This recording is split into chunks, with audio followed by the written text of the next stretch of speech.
Hello guys, welcome to science cafe. My name is Yogesh Sharma. आज हम class start करने जा रहे हैं साइकोलॉजी की, मनोविज्ञान की, जो कि ज़्यादातर टीचिंग एग्जाम्स में क्वेश्चन यहाँ से पूछे जाते हैं। ठीक है, तो साइकोलॉजी आज हम स्टार्ट करने जा रहे हैं यहाँ पर। तो किसी भी विषय वस्तु को पढ़ने से पहले उसकी हिस्ट्री के बारे में जानना जरूरी होता है कि उसका इतिहास क्या है। तो आज की इस क्लास में हम डिस्कस करेंगे मनोविज्ञान जो है कहाँ से प्रारंभ हुआ, कैसे मनोविज्ञान जो है किस रूप में प्रारंभ हुआ और कैसे इसकी अवस्थाओं में जो है यहाँ पर परिवर्तन देखा गया। तो चलिए क्लास को स्टार्ट करते हैं।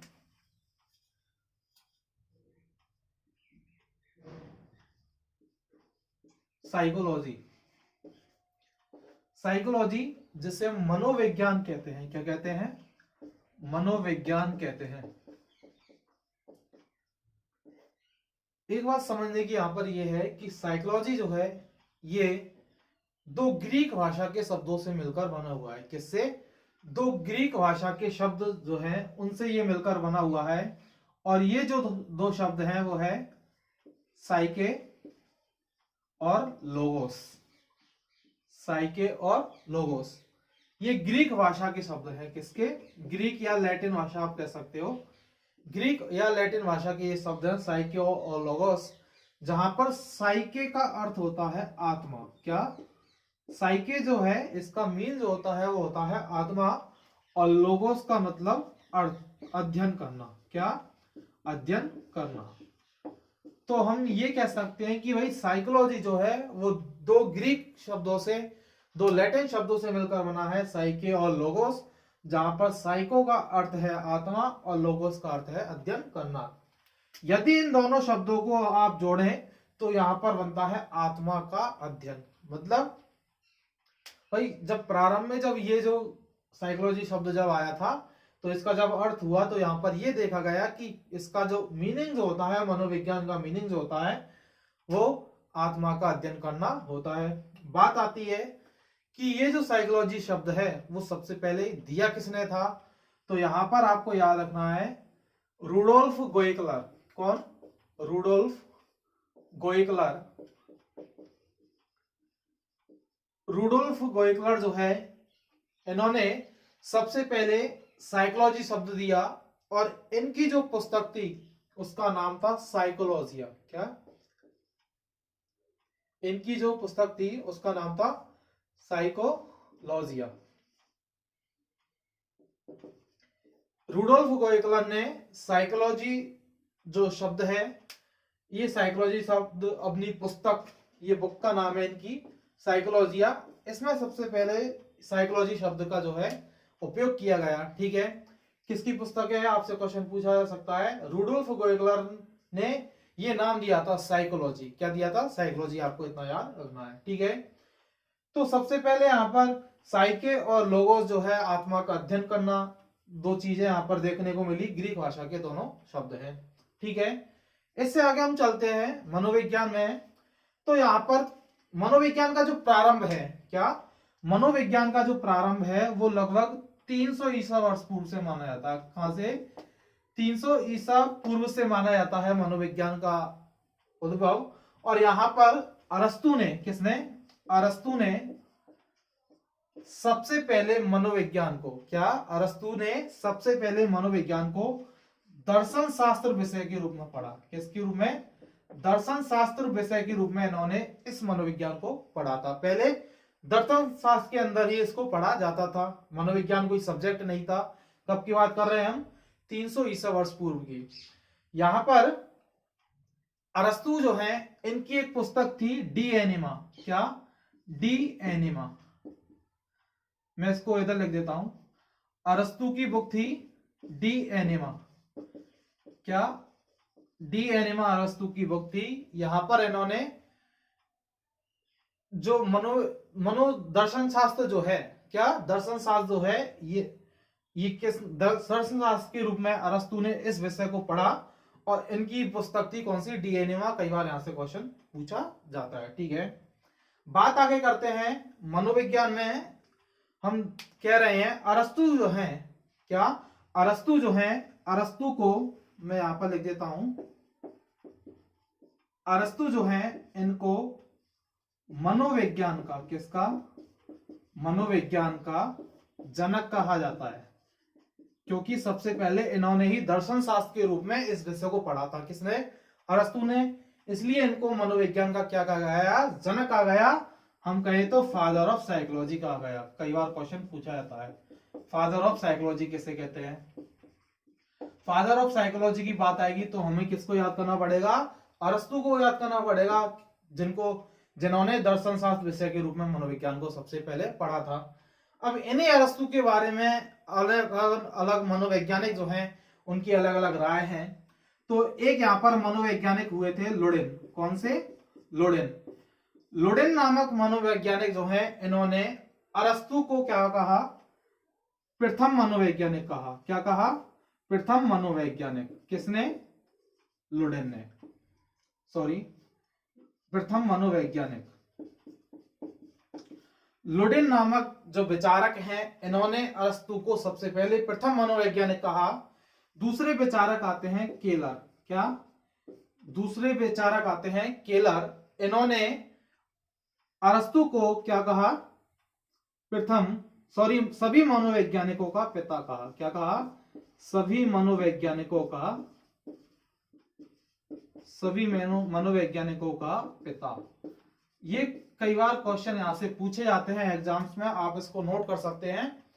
तो याद रखना, आपसे पूछा जाए मनोविज्ञान के जनक अरस्तु को कहा जाएगा। लुडेन ने अरस्तु को प्रथम मनोवैज्ञानिक कहा था, जबकि केलर ने इनको सभी मनोवैज्ञानिकों का कहा था, पिता कहा था। ये चीजें यहाँ पर आपको याद रखने की है, आप नोट कर सकते हैं। फिर देन इससे आगे चलते हैं। अगर आपको ये बातें समझ में आ गई हैं, एक बार फिर से रिवाइज करते हैं। साइकोलॉजी जो शब्द है ग्रीक भाषा के दो शब्दों साइको और लोगोस से मिलकर बना है, जहां पर साइके का अर्थ है आत्मा और लोगोस का मतलब है अध्ययन करना। ठीक है। साइकोलॉजी जो शब्द है दिया किसने है? रूडोल्फ गोयकलर ने अपनी पुस्तक साइकोलॉजिया में इसका वर्णन किया गया है। बात करें हम इसका मनोविज्ञान का जो प्रारंभ है 300 ईसा वर्ष पूर्व से, अरस्तु ने यहाँ पर दर्शन शास्त्र विषय के रूप में इसको पढ़ा था, मनोविज्ञान को। इनकी एक पुस्तक है डी एनिमा। क्या? डी एनिमा, ये आपको याद रख लेना है। सबसे पहले दर्शन शास्त्र विषय के रूप में पढ़ा तो अरस्तु जो है इनको मनोविज्ञान का क्या कहा गया? जनक कहा गया, फादर ऑफ साइकोलॉजी। इनके विचार में, इनके बारे में जो है अलग अलग विचारकों ने राय दी है। लुडेन ने कहा कि भाई अरस्तु जो है प्रथम मनोवैज्ञानिक हैं, और केलर ने कहा कि ये सभी मनोवैज्ञानिकों के क्या हैं? पिता हैं। ये चीज आपको यहाँ पर याद रखनी है। इससे आगे चलते हैं हम मनोविज्ञान की अवस्थाओं के बारे में। ठीक है, मैं इसको मिटा रहा हूं। इससे आगे चलते हैं हम मनोविज्ञान की अवस्थाओं के बारे में। ठीक है, कि भाई मनोविज्ञान की हम बात कर रहे हैं तो हम कह रहे हैं यहां पर कि भाई मनोविज्ञान का जो प्रारंभ है वो आत्मा के रूप में हुआ। मतलब पहले लोग कहते थे कि भाई साइकोलॉजी जो है वो आत्मा का अध्ययन है, उसके अंतर्गत किसका अध्ययन है? आत्मा का अध्ययन है। ठीक है, लेकिन आज जो हम मनोविज्ञान पढ़ते हैं वो व्यवहार का मनोविज्ञान है। किसका मनोविज्ञान है? व्यवहार का मनोविज्ञान।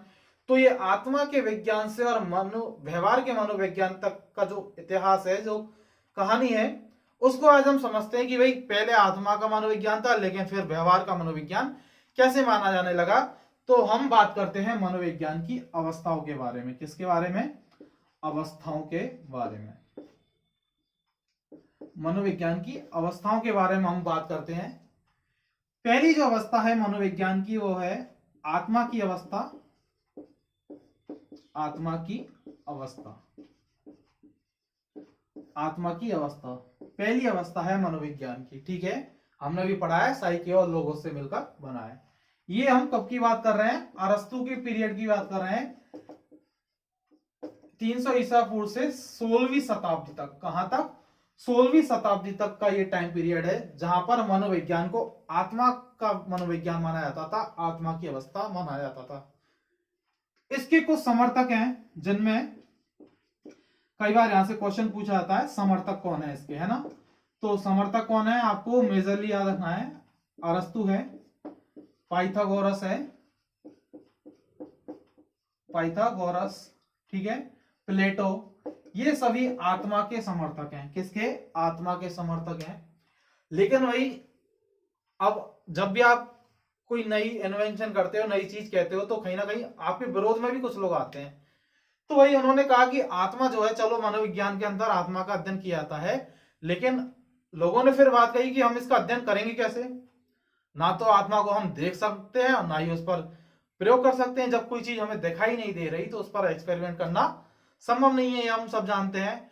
तो यहाँ पर ये जो अवस्था है मनोविज्ञान आत्मा की अवस्था, ये जो धारणा थी वो यहाँ पर फेल हो गई। ठीक है, इसके बाद मनोविज्ञान को मन या मस्तिष्क का विज्ञान माना गया। मन या मस्तिष्क की अवस्था आई। ठीक है, और ये जो है टाइम पीरियड, ये 17 से लेकर 18वीं शताब्दी तक की बात है। कब की? 17 से लेकर 18वीं शताब्दी तक की बात है, जब मनोविज्ञान को मन या मस्तिष्क का विज्ञान कहा गया या अवस्था कहा गया। ठीक है, यहां पर मन या मस्तिष्क की अवस्था कहा गया। पहले इस मन और मस्तिष्क को दोनों को अलग एक साथ माना गया, फिर यहां पर ये देखा गया कि दोनों एक अलग अलग चीज है। ठीक है, मन एक अलग चीज है और मस्तिष्क एक अलग चीज है। मन को हम माइंड कहते हैं और मस्तिष्क को हम ब्रेन कहते हैं। बात करें तो हमारा मन जो है वो कहीं पर ही आ जा सकता है। मन जो है बहुत ऊंचे ख्वाब हम मन ही मन में देखते हैं, लेकिन सही और गलत का जो डिसीजन है वो हमारा ब्रेन लेता है, मस्तिष्क लेता है। ठीक है, तो पूरा जो कंट्रोल है वो मन का हमारे मस्तिष्क पर है, क्योंकि सही और गलत का डिसीजन वहां पर देखा जा रहा है। तो आगे चलकर मन और मस्तिष्क की अवस्था किसको कहा गया? 17 से 18वीं शताब्दी की बात है ये मन और मस्तिष्क की अवस्था। ठीक है, यहां पर ये अवस्था भी धीरे धीरे फैल हुई और इसके भी विरोध में कुछ लोग आए। फिर यहां पर जो तीसरी अवस्था जो आती है वो है चेतना की अवस्था। किसकी? चेतना की अवस्था। किसकी अवस्था? चेतना की अवस्था। ये जो चेतना की अवस्था है ये आती है 19वीं शताब्दी में। किसमें? 19वीं शताब्दी में। मनोविज्ञान को चेतना का मनोविज्ञान कहा गया। किसका मनोविज्ञान कहा गया? चेतना का मनोविज्ञान कहा गया। ये एक इंपॉर्टेंट पीरियड है मनोविज्ञान के रूप से हम कहें तो। यहां पर चेतना की अवस्था के बारे में बात की गई थी, कॉन्शियसनेस के बारे में बात की गई थी। वही चेतना जो है उस चेतना के बारे में यहां पर बात की गई। इसी अवस्था में मनोविज्ञान जो है वो दर्शन शास्त्र से अलग हुआ। मतलब हम कहें तो मनोदर्शन से मनोविज्ञान बना। मनोदर्शन से मनोविज्ञान बना। मतलब ये जो दर्शन शास्त्र है इसको अलग कर दिया गया मनोविज्ञान से। किससे? दर्शन शास्त्र को अलग कर दिया गया और मनोदर्शन किस में बदल गया? मनोविज्ञान में बदल गया। ये काम करने वाले कौन थे? William James. कौन? William James. विलियम जेम्स ने मनोदर्शन में दर्शन को अलग किया और मनोविज्ञान बनाया, इसलिए इनको आधुनिक मनोविज्ञान का जनक भी कहते हैं। क्या कहते हैं? आधुनिक मनोविज्ञान का जनक। आधुनिक मनोविज्ञान का जनक। क्वेश्चन कई बार पूछा जाता है, इंपॉर्टेंट है, नोट करते जाइए। तो सबसे पहले यहां पर देखिए मनोविज्ञान आत्मा की अवस्था 300 ईसा पूर्व से 16वीं शताब्दी तक। समर्थक कौन थे? अरस्तु, पाइथागोरस, प्लेटो। उसके बाद आया मन या मस्तिष्क की अवस्था 17 से 18वीं शताब्दी में। देन उसके बाद चेतना की अवस्था 19वीं शताब्दी में। यहां पर मनोदर्शन में इंपॉर्टेंट चीज क्या है कि पहले जो मनोविज्ञान है उसको मनोदर्शन के रूप में माना जा रहा था, लेकिन विलियम जेम्स ने दर्शन शास्त्र से अलग किया और मनोदर्शन किस में बदल गया? मनोविज्ञान में बदल गया। किस में बदल गया? मनोदर्शन जो है वो मनोविज्ञान में बदल गया। ठीक है, तो विलियम जेम्स जो है इनको आधुनिक मनोविज्ञान का जनक भी कहा गया है। क्या कहा गया? आधुनिक मनोविज्ञान का जनक कहा गया। यहीं पर चेतना की जो अवस्था है, इस चेतना की अवस्था में अलग अलग विरोधी आए। कौन आए? विरोधी आए। और ये विरोधी थे कौन? Sigmund Freud. कौन? Sigmund Freud. Sigmund Freud. Sigmund Freud जो है ये इनके आलोचक हैं। क्या है? आलोचक। इन्होंने कहा कि भाई चेतना वेतना कुछ नहीं है, इन्होंने चेतना की ही अवस्था दे दी। क्या? चेतन।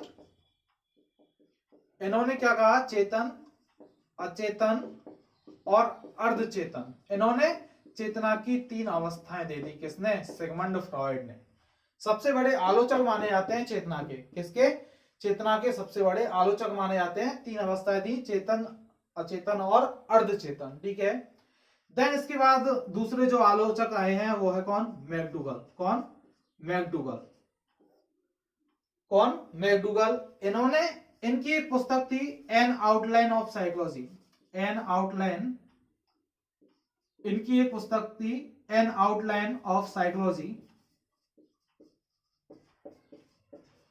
एन आउटलाइन ऑफ साइकोलॉजी नामक पुस्तक है। इसमें इन्होंने चेतना शब्द की जो है निंदा की है। तो आपको याद रखना है, सिगमंड फ्राइड जो है चेतना के आलोचक हैं और सबसे बड़े आलोचक हैं, और दूसरे जो आलोचक हुए हैं वो कौन हुए? मैकडूगल हुए हैं, जिन्होंने एन आउटलाइन ऑफ साइकोलॉजी पुस्तक जो है इसमें चेतना शब्द की निंदा की है। लेकिन आपसे पूछा जाए, इस जो बुक है, ये जो बुक है, इस बुक के रियल जो लेखक हैं वो कौन है? टिचनर हैं। कौन है? टिचनर। ये आपको याद रखना है।